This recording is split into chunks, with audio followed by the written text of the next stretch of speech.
Yeah, hormones turn on, turn off, speed up, and slow down the activities of different organs and organ tissues. What are you guys talking about? We're talking about the endocrine system. What's an endocrine? The endocrine system controls many of the body's daily activities as well as long-term changes such as development. Oh, that makes sense. The organs in the endocrine system are called glands, and the glands are organs that produce chemicals called hormones. What's a hormone? Hormones are messages carried by the bloodstream. So, what are the different types of glands? There are 7 types of glands. There is the thyroid, The pituitary, the parathyroid, the adrenal, the thymus, the ovaries. and the pancreas. Does the thyroid have to do with thighs? No, idiot! It controls the rate that food is turned into energy. And the pituitary gland controls the other glands and body growth. Next are the next are the parathyroids. Now, are those paralyzed thighs?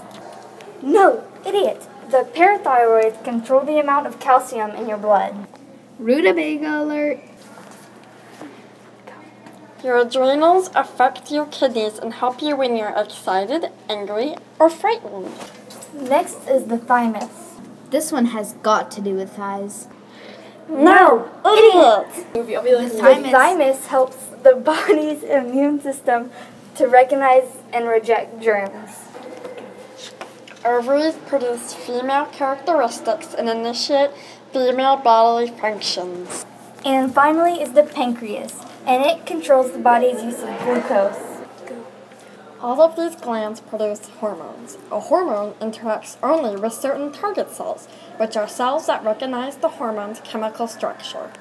Another important part of the endocrine system is the hypothalamus. It is the link between the nervous and endocrine system. They work together to maintain homeostasis. Thanks, I learned so much from this that I'm probably gonna forget tomorrow. Now get out before we have to teach you about the Pythagorean theorem. Or the square root of pi times negative 1000 yxc plus 2 negative 10. What happened to your voice? It left, along with any hopes of trying to teach you any of that. Now you guys are complete rutabagas. I gotta go!